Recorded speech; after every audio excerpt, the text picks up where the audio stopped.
الذي يسعدني افتتاحها في لحظات، وإنما قبل ذلك أدعو أي شخص يريد الاستماع من خلال الترجمة من اللغة الإنجليزية إلى اللغة العربية. هناك سماعات في مدخل القاعة، فأرجو الحصول عليها حتى تستقر القاعة عند بدء الندوة. الندوة ستدار باللغة الإنجليزية، فمن لديه رغبة من الصحافة أو غير ذلك في الحصول في الاستماع للترجمة، السماعات موجودة الآن في مدخل الحجرة.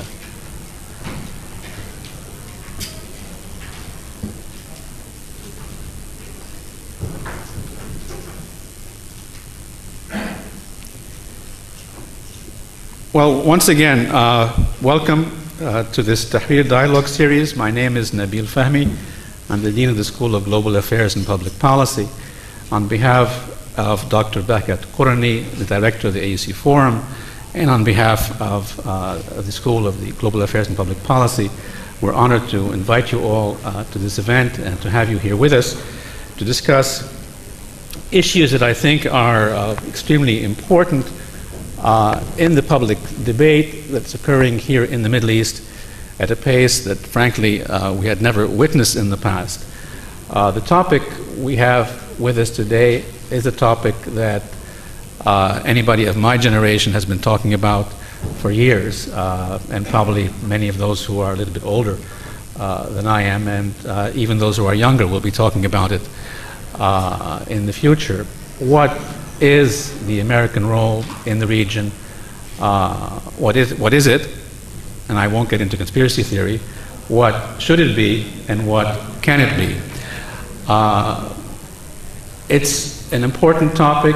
It's a topic that I think people need to look at rationally and look at based on the actual facts and data. And there's no better opportunity to do that than having people who have been part of the American system, have been professionals dealing with American national interest in the Middle East, and at the same time are now a step away from the system so that they can look at the lessons learned, they can look at what actually happened and talk about these issues candidly and honestly. I'm trying to sort of lengthen my introduction so we can get all the seats put down before I invite the President to come and introduce the... I know I'm long-winded by nature, but this is not intentionally. I have to say that, and I won't introduce the speakers because that's what President Anderson will do. I have either worked with every single one of them or known every single one of them over the years, and I don't think that we'd have a better chance to talk about American interests in the Gulf area or American interests in the Arab-Israeli peace process and what we call North Africa and the Levant beyond the three individuals we have here today. So I'm frankly going to be listening most of the time rather than questioning. What we will be doing is asking each of them to make an introductory comment, and then I may get into a bit of a dialogue with them and then open the floor for questions. Feel free to engage. If you want to do that through in the written form, that's fine. Otherwise, we'll hand out some microphones, but I really do urge you to ask questions because that's really how we are able to push the speakers to come up with concrete answers. There we are. I think we're settled now.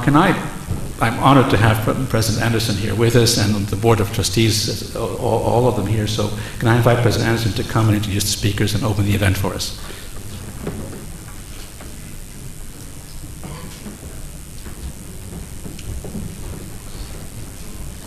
To welcome you all here for this event, co-sponsored, as the Dean said, by the Tahrir Dialogues program at the School of Global Affairs and Public Policy at AUC and the AUC Forum. Both of these have been vehicles by which AUC could bring together interesting and important voices to talk about issues of public moment. And certainly the AUC Forum has been operating for many years now, and the Tahrir dialogues since the 25th of January revolution. And I think we have very effectively used these mechanisms to permit conversations about issues and events that people here in Cairo care a great deal about. Sometimes the stars really align and you have an opportunity to have something that even if you had designed it, you probably couldn't have put it together, and this is one of those occasions. As the dean said, I can't think of three more interesting or qualified people to address the conversation that they're going to have this afternoon. And of course, the dean himself is a part of that extraordinary constellation.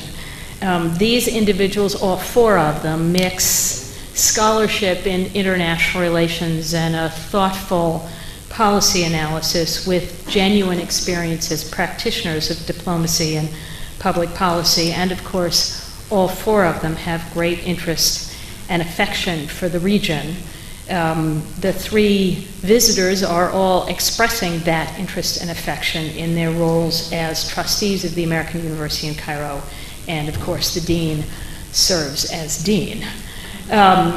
Most of you know Dean Nabil Fahmy, so I won't spend much time in introducing him except to remind you that he had a very distinguished career as ambassador of Egypt in Japan, and then for quite a long time in the United States, where he was a very, very popular ambassador in Washington. Daniel Kurtzer, and I'm now going alphabetically in case you can't tell, is currently the Daniel Abraham Professor of Middle East Policy Studies at Princeton University.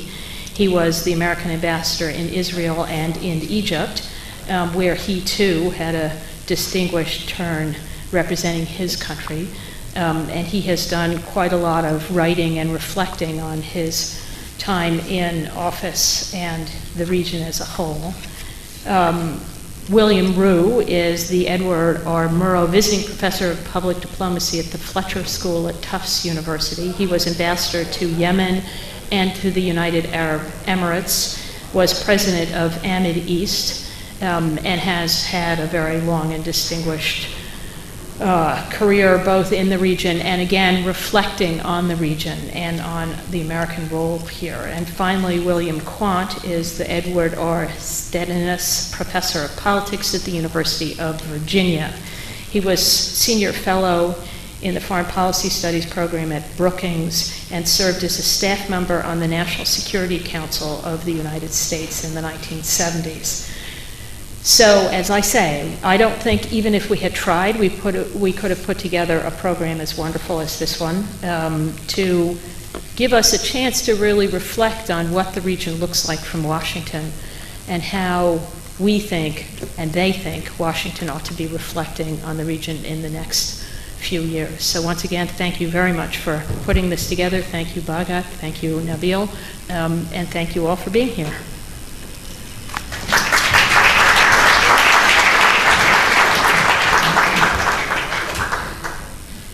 Thank you, Lisa. Thank you very much. What we'll be doing is I'm going to give the floor to each of the three speakers, starting with the speaker on my left, Dr. Rugh, who will speak, will focus mostly on the Arab Gulf area and American relations there, and then we'll go to Ambassador Quandt and then to Ambassador Kurtzer, who will focus more on Arab-Israeli issues and in that area. I think what we'll try to do is learn lessons from the past, but also try to draw some conclusions about how we can move into the future. I mean, one thing for sure is the region is changing. How quickly, where we're going, what's going to happen is a big question mark, but I think there's no question at all that the region is changing, and we need to draw some lessons. And to do that, I'm going to ask Dr. Orani at the end of the question and answer session to close for us with some of his conclusions, whether he agrees or disagrees with the comments, but I'll give him a few minutes at the end to sort of summarize all the discussion. So again, as the speakers speak, they will speak for about 10 minutes each. Feel free to prepare your questions. We'll take them after all three speak, and then we'll sort of play it by ear on how we manage it. Ambassador, you have the floor, sir. Thank you very much, Ambassador Fahmy and President Anderson. I'm delighted to be here.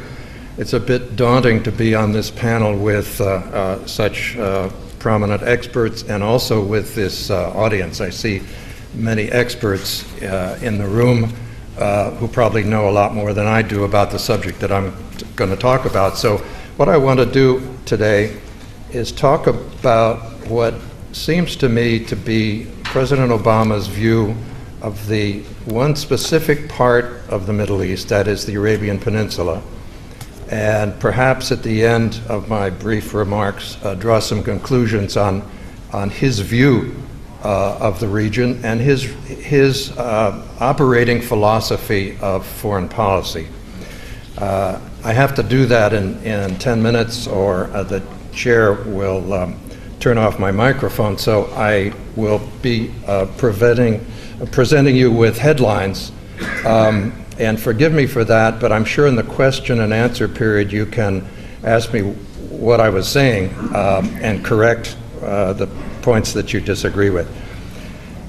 Looking at the Arabian Peninsula from Washington and looking at the entire Middle East during the Arab Spring, the President of the United States cannot focus his attention, obviously, on all of the countries of the region, and certainly not all of the 7 countries in the Arabian Peninsula. So it seems to me that what he has done and what the U.S. government has done, and I'm not an American official anymore, but I've lived in the peninsula, so I can be an outside observer. What he has done is to identify those areas in the Arabian Peninsula that are of particular concern to the United States and were worth worrying about more than the others. And I'm going to make 5 points, as I say, headline fashion. The 2 countries that he, I think, has paid most attention to are Yemen and Bahrain, and I'm sure this very well-informed audience remembers what has happened during the past 2+ years in Yemen and Bahrain. But let me just remind you, those are the 2 countries of the 7 in the Arabian Peninsula that had very serious uprisings against the government by the opposition. Now, in both cases of Yemen and Bahrain, they were inspired by events in Egypt and Tunisia, which of course spilled over throughout North Africa and the Middle East. In Bahrain, there was a major demonstration that began really on February 14th of 2011 against the government, lasted, and it continued on the 17th of February 2011. It was crushed very brutally by the regime of King Hamad bin Isa. It was a standoff in the sense that the opposition didn't stop protesting, didn't stop demonstrating, but it continued, and the regime continued to try to repress it. In Yemen, we had an equally tough standoff between President Ali Abdullah Saleh and the opposition. I won't go into the details because I'm sure you remember them.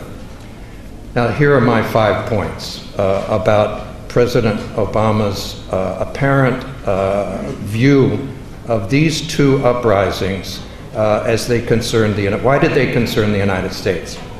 First of all, both of them concerned the United States because they threatened strategic interests. Now, that's not to say that he didn't care about democracy and human rights and the opposition that was expressing its opposition to the government's concern, but I think his priority interest was strategic. In Bahrain, the strategic interest was pretty easy to identify. The U.S. Navy has a home port facility there that it's had for decades, and that home port facility was something that Washington cared a lot about protecting. So the strategic interest was overriding in Washington's concern about Bahrain and the uprising there. In Yemen, the overriding strategic concern was terrorism. And the Al-Qaeda in the Arabian Peninsula, AQAP, which you're quite familiar with, had migrated from Saudi Arabia to Yemen and had become a major concern of the United States during the Obama administration and even during the end of the Bush administration. Now, his favorite or his preferred means of dealing with AQAP was Predator drones. And we've heard a lot in Washington about Predator drones lately. If you followed the debate in the Congress and during the congressional hearings for John Brennan, for CIA and other hearings, there's been a discussion there about the legal and ethical questions related to the drones. But I think what the question that was being debated and is still being debated inside the State Department is not so much that question, but the question of the practicality and the usefulness in international relations of using Predator drones. In other words, did it create more terrorists than it eliminated? We can come back to that. So the priority question for the president was strategic and not democracy promotion. We can come back to that. Secondly, the second point I would make is that President Obama's choice of operation and dealing with these two issues, the uprising in Yemen and the uprising in Bahrain, was to use quiet diplomacy, not direct intervention. He had supported direct intervention or continuation of direct intervention in Afghanistan, and he is being urged to use it in Syria. But in the case of these two Arabian Peninsula countries, he preferred quiet diplomacy. Now, the quiet diplomacy was being carried out by our embassies in those two countries, but also, interestingly enough, in both cases, with the direct cooperation of Saudi Arabia. Saudi Arabia actually took the lead in trying to bring about a settlement of these two situations. And the settlement was important to us as well as to the Saudis because the unsettled situation was a threat to Saudi Arabia on its border, and the unsettled situation was a threat to our strategic interests that I've mentioned. Saudi Arabia, as you may know, sent troops across the causeway a month after the Bahrain uprising started. On March 14th, Saudi troops and other troops later from the Gulf Cooperation Council countries went into Bahrain and helped to bring about a settlement, or a calming down, if you will. Settlement is perhaps too much of a word, too extreme of a conclusion. It calmed down the situation in Bahrain with Saudi intervention. And in Yemen, there was a clear Saudi involvement in the long negotiation with President Ali Abdullah Saleh, who showed the determination to hold on to his office of the presidency, which he'd had for 30 years, even after they the opposition very badly injured him in a rocket attack in June, and he stayed on until November, and finally there was an agreement for him to leave with amnesty against prosecution, and he stayed in the country. He was replaced by his deputy, who was then elected in February 2012. So you can consider that, to some extent, a solution carried out by diplomacy, led by the Saudis and supported by the United States. Thirdly, I have to say, however, that the outcomes in both cases were not perfect.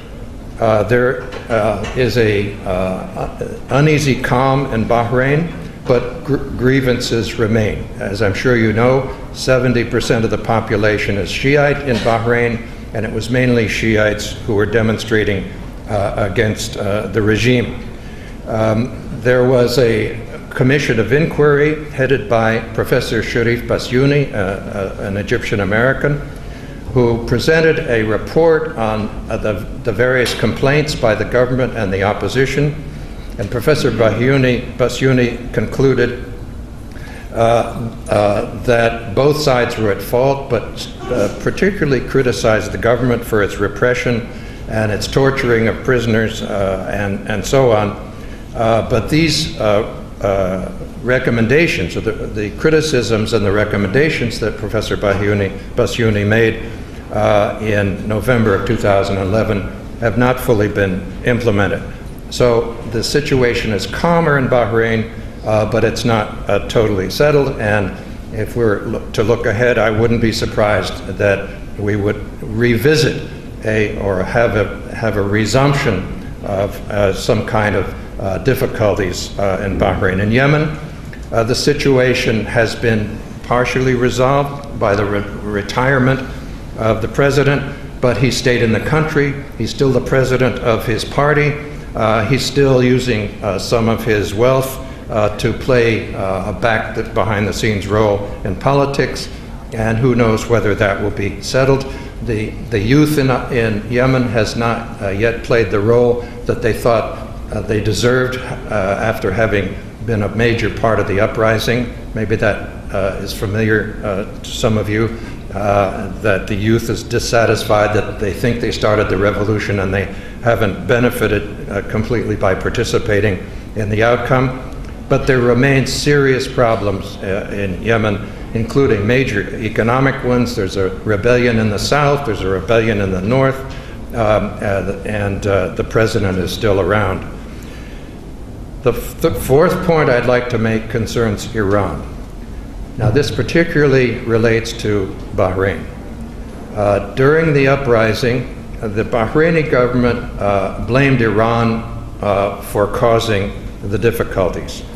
They called in their neighbors from the Gulf Cooperation Council under the Peninsula Shield Agreement, and that specifically identifies the legitimacy of intervention of your GCC neighbors on the basis of an external threat, not an internal threat, but an external one, and by that they meant Iran. So the official explanation from the Bahraini government is that Iran was the problem, not the Shiite uprising against their minority rule. All of the Gulf Cooperation Council leaders agree that it was Iran that caused the problem, and they supported the Bahraini government. However, the Basyouni investigation and report that I just mentioned looked into the question of Iranian involvement, and they concluded that they had seen no evidence of a link to Iran. That's interesting wording, because the Bahraini said, well, we have evidence, but it's classified. We can't give it to you. And so Professor Basyouni said, well, you know, that's the best I can do. If you can't give me the classified evidence, all I conclude is that we have not seen any evidence of Iranian involvement. If you talk privately to American officials in the State Department, they will tell you that they believe that it was not caused by Iran. And you know, we're usually in a confrontation with Iran, so they would be quick to point to Iran if they thought it was true, but they don't. So they are skeptical also of the Iranian excuse. The fifth and last point I want to make relates to oil. There has been some discussion about whether the recent growth in American production of oil and reduction of our dependence on foreign oil means that we're going to change our policy toward the Arab oil states. This is an old story, an old discussion in Washington. American politicians love to say that we're too dependent on Arab oil and we ought to end our dependence and become self-sufficient in oil. And for a long time, most of us didn't believe that we were going to be independent of Arab oil, but it looks as if things are changing, and we're developing what they call tight oil, which is increasing the possibility that we will reduce our dependence on Arab oil. The claim, however, that this is going to have significant political implications, I think, is too hasty a judgment. In my view, and Dean Fahmy has written about the question of increased American production of oil and less dependence on Middle Eastern oil. And I agree with the conclusion that I read that he wrote in the Cairo report, that some of the Arab countries are going to turn to China and to Asia because of this change. But the point I want to make about the American development of domestic oil production and reduced Arab dependence is that it has never had a direct political consequence. You all remember the 1973 oil embargo that lasted for 4 or 5 months, in which the Saudis and others stopped sending oil to the United States, expecting that to change or influence our policy on Israel and Palestine.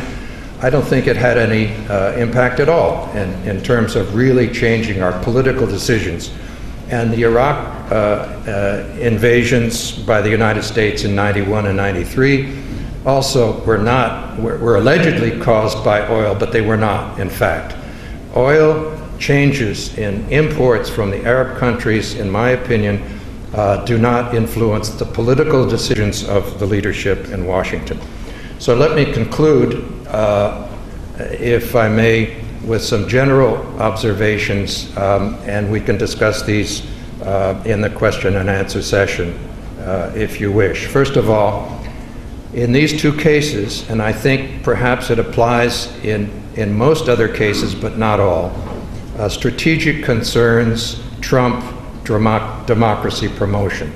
We heard a lot during the Bush administration about democracy promotion, but if it comes to a conflict between strategic interests and democracy promotion, generally speaking, I think we've seen that this president is likely to look at strategic concerns. Secondly, he favors engagement over confrontation.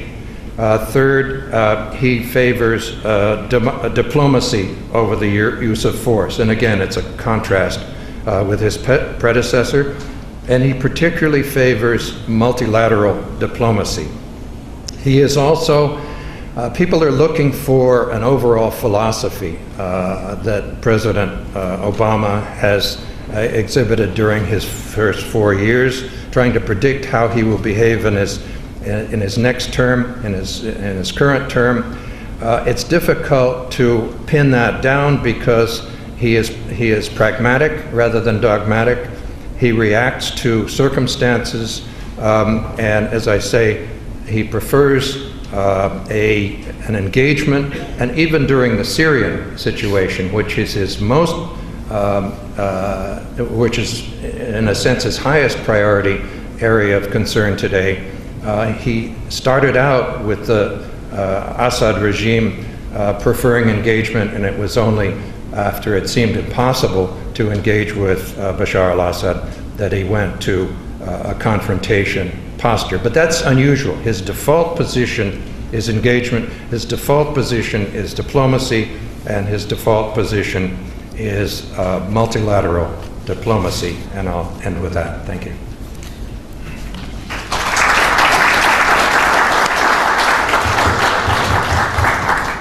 Thank you, Ambassador, for those very interesting comments. I actually already wrote down a question for you, but I'll keep it until we finish.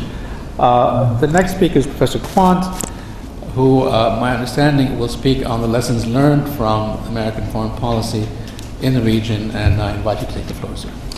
Thank you very much, Dean Fahmy, and thanks to the organizers of this event. It's nice to be back in Cairo and to see so many friends and colleagues in the audience. Like Bill Rugh, I want to reflect a bit on the Obama administration and perhaps make some contrasts between Obama Take One, which was his first 4 years, and what we might expect in his second term. And I do this very much as an outsider. I haven't had any special access to this administration. The only comparative advantage I have is I'm getting old, so I can look back on a lot of different administrations and note that they tend to go through a kind of cyclical process of having grand ambitions to remake the Middle East and then getting sobered by reality. And then if they get a chance to have a second breath in a second term, they may approach things a little bit differently. So I just want to remind us collectively of what our young and energetic president 4 years ago thought he would do to remake American policy toward the Middle East, and then reflect a little bit on how much of that he was able to achieve. First, he did kind of come of age as a spokesman about Middle East issues by opposing the war in Iraq. He was just a state at the time, but very early on, he indicated that he had opinions about this part of the world. Exactly where they came from, it's hard to say, but he came out bluntly against the war in Iraq, and that's important to remember. By the time he became president, he, of course, had campaigned against a president whose policy had been defined and shaped by the war in Iraq. But he also campaigned against a kind of retreat from diplomacy, over-reliance on military instruments, and he talked about several principles that would guide his foreign policy. One was he was going to try to restore better relations between the United States and the Arab and Islamic world. Part of that would involve paying more attention to the Arab-Israeli issue, particularly the Israeli, whoops, I think we lost our... Okay, I'll try to speak loudly. Are we back on? No? Okay. I'll just speak loudly then. So he talked about focusing once again on Israeli-Palestinian, Arab-Israeli issues, and he talked about engagement with countries with whom we had serious disagreements, like Iran and Syria.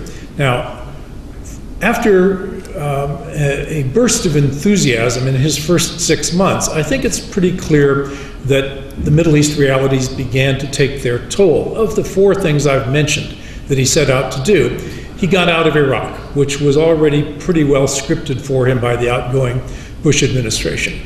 Israeli-Palestinian issues he tackled, but eventually gave up on, I think, or at least called a timeout. And the attempts to engage with Syria and Iran ultimately didn't work out very well. So the reasons for this are worth reflecting on. We have gone through, as Americans, a very tough 4 years of digging out from the worst economic crisis. The president ended up having to spend much more time focusing on that particular issue any president would have, and we're beginning to slowly come out of that. But it took a huge amount of his time and energy and political capital. And secondly, he decided to devote a lot of his political capital to an issue that has nothing to do with foreign policy, but was important to a lot of Americans, which was the healthcare initiative. By the time he had fought that through and succeeded, where no previous president had, he had drained much of his original political capital down, and I think it became almost impossible for him to count on any kind of bipartisan cooperation on any issue. And we saw that in the election campaign. There was just a stark contrast between the two parties, and that made the conduct of foreign policy for him difficult. And he is a politician, first and foremost a politician, and a rather successful one. Now, is there any reason to expect that he will behave any differently on Middle East policy in his second term? Some people say a re-elected president can do pretty much what he wants. That's not true, of course. He still has to govern, and he has to deal with Congress, and he has to deal with public opinion. But it's true, he never has to run for office again. So that may give him a somewhat different perspective. He's got 4 years, realistically probably 3, in which to shape his legacy on foreign policy. And the Middle East at least has to be one of the issues he thinks about, because we're still deeply engaged. Why might he approach things any differently now? First, he has almost certainly learned something from the first 4 years. You can't go through a term as being president and come out with exactly the same views that you went in with. And I think we have seen that the combined experience of trying to fix Iraq and trying to fix Afghanistan has made him skeptical about big projects of intervening to change other people's polities. Our intervention in Libya was rather light-handed rather than heavy-handed, and you can sense a real reluctance on the president's part to get deeply involved in the Syrian conflict. And quite frankly, I can understand that. Most Americans are getting rather skeptical about how effectively we can fix other people's polities, especially when our own seems kind of broken. There is, however, one other reason than kind of on-the-job learning to think that there might be a fresh look. Like many other presidents going into a second term, he has reshuffled some of the chairs. He has a new Secretary of State, new Secretary of Defense, and there will probably be a few other changes, some of them affecting the Middle East. And this gives an opportunity, doesn't guarantee it, but it gives an opportunity for some new voices to be brought into the discussions, and perhaps a new Secretary of State to put his own imprint on one or two particular areas of interest. And we don't know whether the Middle East will be one of those. It is interesting, of course, that one of Secretary Kerry's first visits did bring him to this region. It's just like a magnet that sort of draws every new Secretary of State to the Middle East until they realize, oh my gosh, can I really do anything to make things any better? And I think the third point that I would make is that anyone who has watched the previous two administrations must realize that if you are going to have a successful second term, you cannot wait for the last year to make your moves. Clinton's big moves on the Middle East came in his 8th year in office. And similarly, the first glimmer you got that the Bush administration might try to encourage anything on Arab-Israeli issues came in their 7th and 8th year, and then it was pretty tepid. So if they are tempted to do anything, I think we're going to see the evidence of it this year. If they wait too long, it gets caught up in our terrible political cycle of congressional elections, and then, by the 3rd year, we're already into who's going to be the next president. So he has a little window of opportunity, which, if he is going to seize it, he will presumably want to do it soon. If the administration were to decide to tackle Middle East issues, and particularly the Israeli-Palestinian conflict, and I will not try to make a prediction on that, I think there are some lessons that one can draw from past experience. Dan Kurtzer and I and a few others have just published a book called The Peace Puzzle, in which we try to mine the history of the past 30 years or so for lessons. And I'm going to just share a few of them with you and then pass the microphone to Dan. First, if the United States is going to tackle the difficult issues of the Middle East, the President and his spokespersons need to anchor the argument for doing whatever we plan to do in a clear statement of why it matters in terms of American national interests. Sometimes we seem to present ourselves as we just want to help people, fix their societies or promote human rights or whatever worthy objective, but it's really up to them to decide whether they want to accept our advice. Unless we have a sense that this matters to Americans as a matter of national interest, we're not likely to be able to mobilize the support, certainly not in Congress, for anything that becomes controversial. Second point I would make is that the President cannot do all of the work on initiating and carrying through foreign policy. The strategic use of presidential power has to be thought through. Presidents can set priorities, they can break deadlocks, they can intervene at crucial moments, but they have to have a team of highly capable people who know how to work the issues and work them day in and day out. And usually, I think the best success we have had as a country is when the Secretary of State becomes the sort of alter ego for the President in the day-to-day management of these issues, like the Arab-Israeli issue, or perhaps now Iran, or perhaps Syria. The idea that either the President has to become the so-called desk officer and make all the decisions cheapens the value of the presidency and overwhelms them. We got to the point where every time the Israeli Prime Minister wanted to deal with anybody on the American side, this was Ehud Barak, he would pick up the phone and call Bill Clinton, and nobody else would do. And Bill Clinton mistakenly took those phone calls, and he was dealing with micro issues instead of setting broad strategy. We thought in our book that this was actually a bad decision on the president's part. Third point that I've already made is don't wait too long to launch whatever initiatives you have in mind. If you're going to do something about Iran or about Syria or about the Arab-Israeli issue in anything other than a reactive mode, if you want to take an initiative, this year is really the crucial one. If you wait too long, it's going to be, I think, a mistake. Certainly don't wait to your fourth year. And then in going back over the record, it's just time after time after time it struck us in the case studies that domestic politics does take its toll on the conduct of sensible Middle East policy. There's an exaggerated version of that that's the only thing that matters, that American foreign policy in the Middle East is nothing other than domestic policy. That's not true. Presidents can assert a national interest and can act on it, but we cannot ignore the fact that the American political system is not optimally designed, to put it mildly, for the conduct of rational foreign policy. We cannot ignore public opinion, Congress, and unfortunately, right now, that makes the conduct of foreign policy more difficult rather than less. I think the administration and the United States face three big challenges now in the Middle East. I won't necessarily try to rank them by priority, but I'll indicate the one we haven't mentioned yet is perhaps the biggest challenge, and that is what to do about Iran and the kind of now, how many years is it, Farhad? It's a 40-year conflict that we've had going, or most of my lifetime, it seems.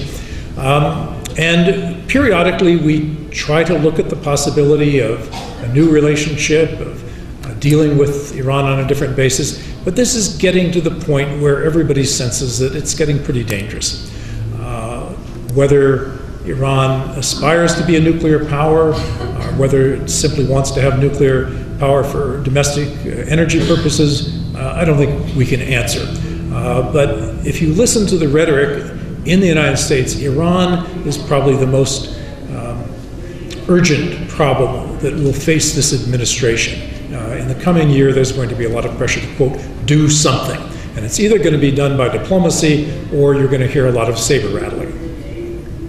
Secondly, Syria is very much in the news. I think had it not been for the, let's call them flawed experiences, flawed policies in Iraq and Afghanistan, where we tried to use military force to sort out a very messy internal political situation, you might find more voices being raised in favor of some form of intervention in Syria. But even the most hawkish voices on Syria do not talk about sending American military forces. They talk at most about sending various forms of assistance. But I think that the president's inclination to hold back on this reflects a deep sense among Americans that this isn't our fight, and when we do try to intervene, we often make things worse rather than better.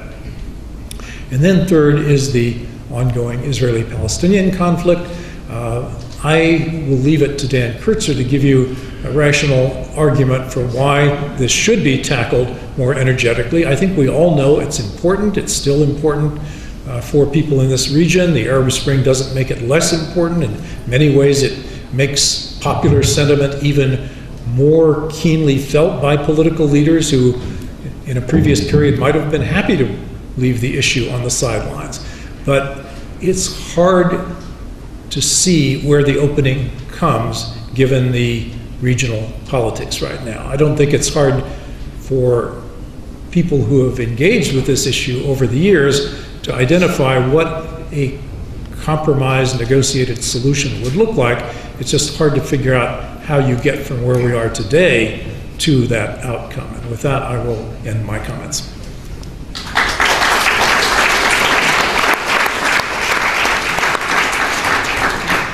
Thank you, Professor. And finally, it gives me great pleasure to invite Ambassador Kurtzer to again speak in Cairo about U.S.-Egyptian relations or U.S.-Middle Eastern relations. He's been doing that for a lifetime, but it's always been useful. Thank you. Dan, you have the floor, sir. Thanks. I join my colleagues up here in saying how nice it is to be here. It is a second home.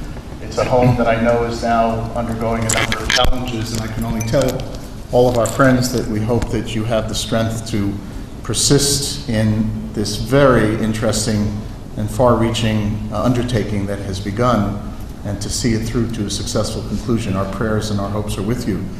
Bill Quandt's last comment that he's going to leave it to me to tell you how to fix the Arab-Israeli conflict reminds me of the joke about the speechwriter who hates his boss. And he decides one day he's going to quit, but he writes one last speech. And the boss goes up to the podium, and the speechwriter hands him the paper, and the boss is reading the speech, gets to page 3, and in big letters it says, "You're on your own." So thank you very much, Bill.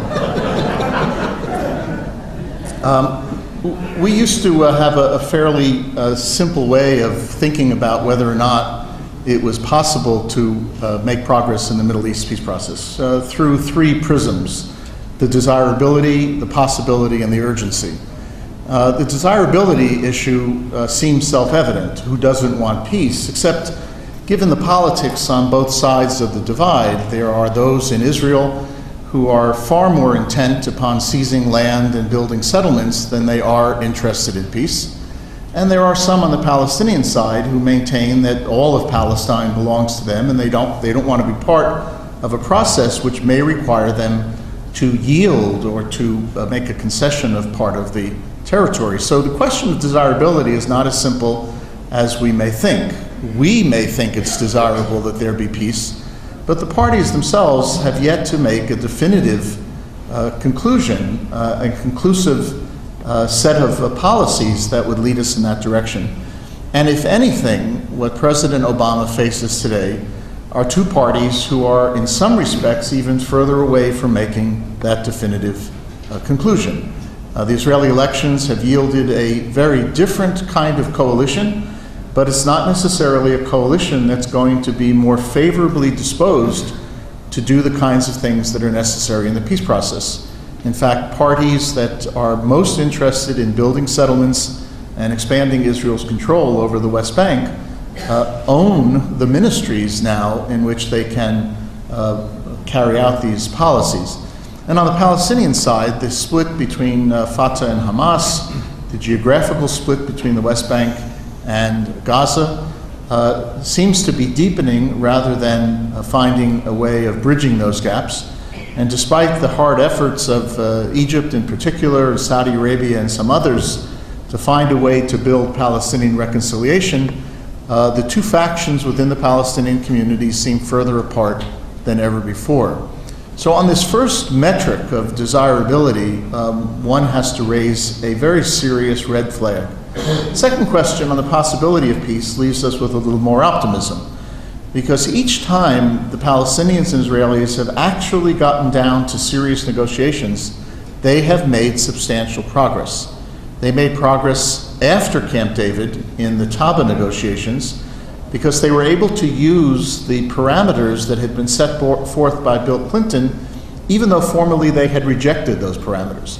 It's one of those Middle East ironies that the 2 sides basically said to Clinton there were too many problems with the parameters. Clinton then pulled them off the table, and then they went off to Taba and used them effectively as the terms of reference for negotiations. And then again in 2008, at the end of an administration, the Bush administration, which had paid so little attention to the Middle East peace process, the negotiations conducted by then Prime Minister Ehud Olmert and President Mahmoud Abbas actually made fundamental progress. We see it both in the public comments and statements that Olmert has made since then, and we see it in the leaked documents that showed what the internal Palestinian policy making and thinking was all about. So on the second question of the possibility of peace, we're left with an assessment, which the President should be able to take advantage of, that the 2 sides have narrowed the gaps to a point where they might be able to see over the chasm, and they might be able to see where bridging proposals and ideas, creative ways of reconciling differences might actually be achievable. The third question, urgency, is also has a mixed answer. Because on the one hand, I think we would all answer the question by saying, of course it's urgent.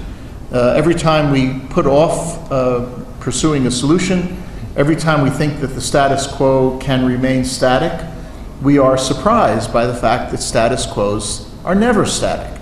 They either get worse or they get better, and in the Israeli-Palestinian context, they always get worse unless you are actively trying to make them better. So it would suggest that there is an urgency in at least preventing a deterioration from a situation which has in the past led to violence, and in trying to make some progress. But here you run into the same problem as on the question of desirability. Because if you don't accept the notion that the outcome is a two-state solution in which both national movements can find at least enough of their dreams fulfilled by sharing this land of Palestine, Eretz Yisrael, if you don't start with that conclusion, then not only is the desirability a mixed question, but the urgency is also a mixed question.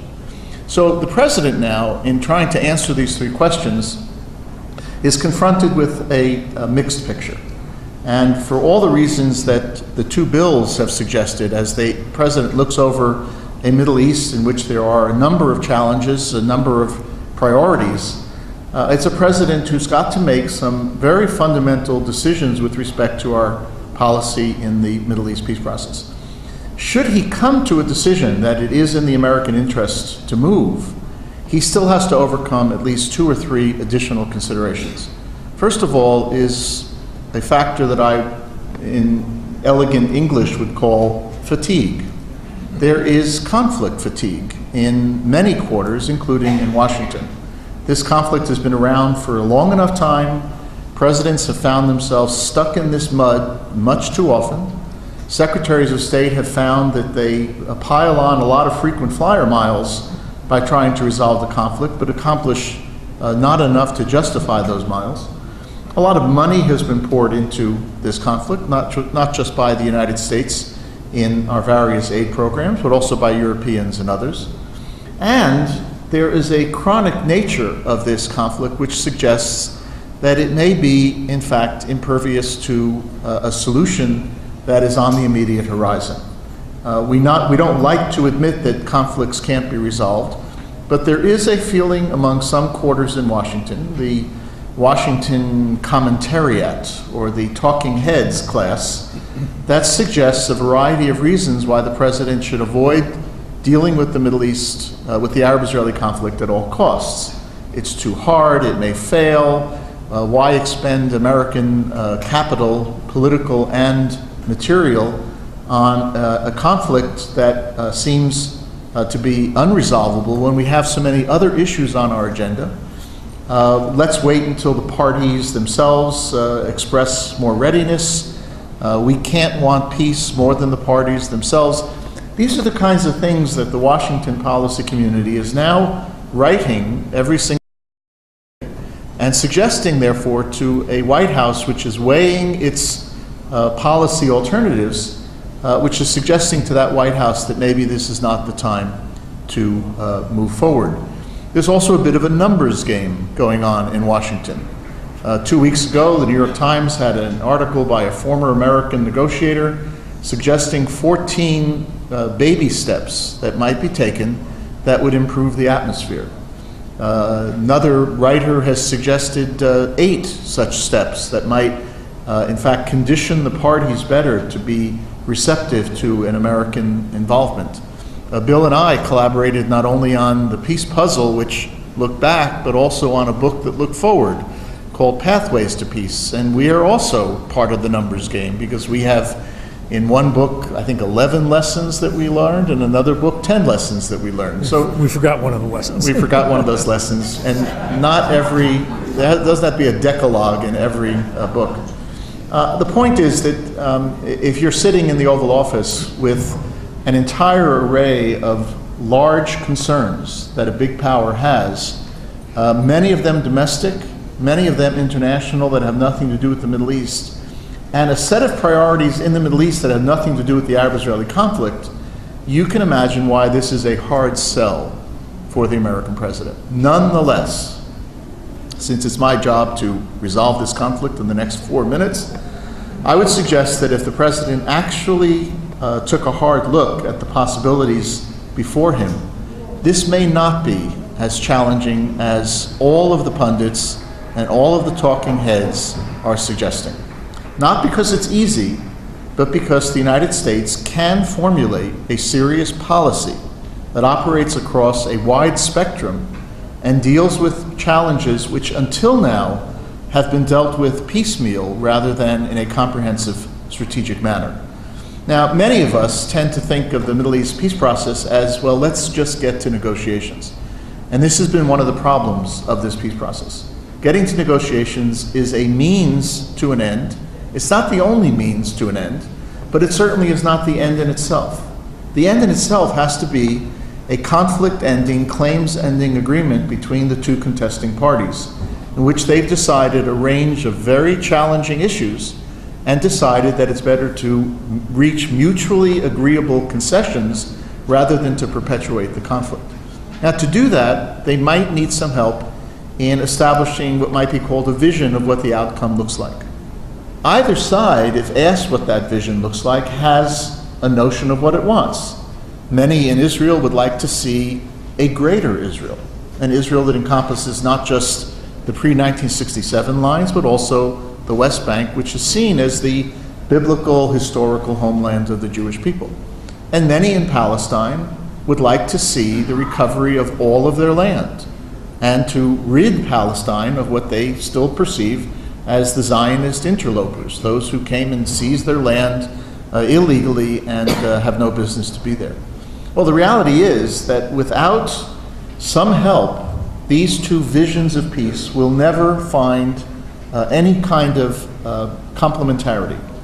And the United States and the international community, whether it's the Quartet, the UN, the EU, and Russia, or some other combination of players, including the Arab world in the Arab Peace Initiative, can help the Israelis and Palestinians define a vision in which they don't get everything that they want, but they get enough to meet their minimum requirements, where each side can live in a dignified manner in their own state, fulfilling their own national aspirations, being hopefully good neighbors, but also feeling secure about their physical, economic, and political security.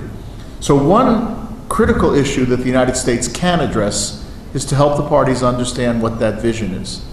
Outside is the current issue of the Cairo Review. I understand it's for sale, and I would recommend that you, I don't get any profits from it, but it has, first of all, it has a lot of good articles in it, but it does have one in which I have suggested 7 points for the United States to pursue that would help the parties define what the vision is and how the United States can actually help them accomplish it.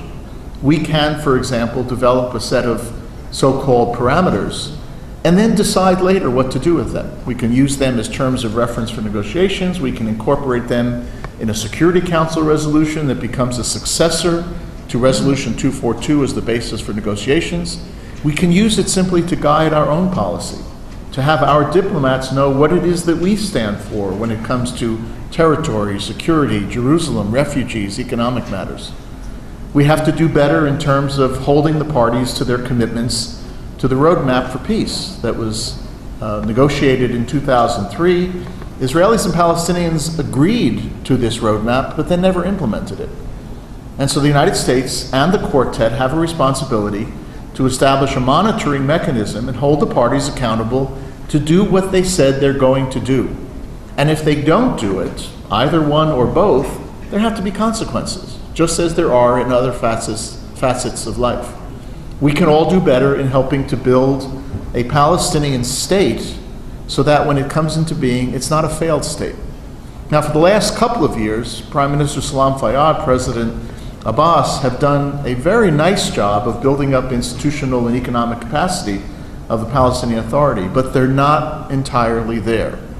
And the international community, including the United States, can do more to assure that when there is a Palestinian state, it's going to be a successful state. The Arabs can do more in conjunction with the United States. I have termed the Arab Peace Initiative since its articulation in 2002 as a cosmic change in Arab state opinion and Arab state policy. But nothing's happened with it. And it's not just a question of this initiative to sit on a shelf and await an agreement. If there is an active peace process, and if the United States is active in working across this wide front, then the Arabs have to be part of that policy as well, and have to step forward. And it wouldn't be all that new. Ambassador Saad is here. He was the Egyptian representative to the Regional Economic Development Working Group in the 1990s. I'm sorry I shouted you out, but you're here. We had, in the 1990s, multilateral talks involving most Arab states and Israel on issues that cannot await an Israeli-Palestinian peace treaty, on environment, on water, on economic development. We didn't even talk about issues that needed to be talked about: pandemics, health issues, environmental degradation, things that this region is suffering from and not talking about because of this barrier of the Israeli-Palestinian conflict. If we have an active peace process, why wouldn't we also have a complementary process of engagement involving all the Arabs and Israel to try to resolve some of these problems?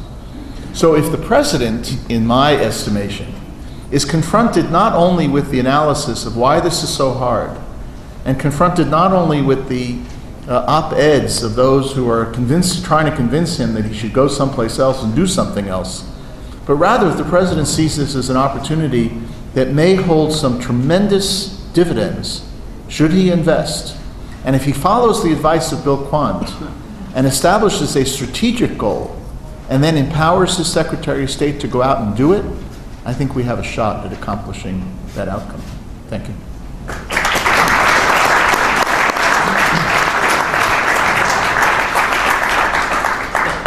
Thank you, Bill. I think we generally need you, but on this issue in particular, needed a sense of optimism, so I think you ended up with the right note. Let me start with three of my own questions. First, for Bill Rugh, I was recently in the Gulf area, and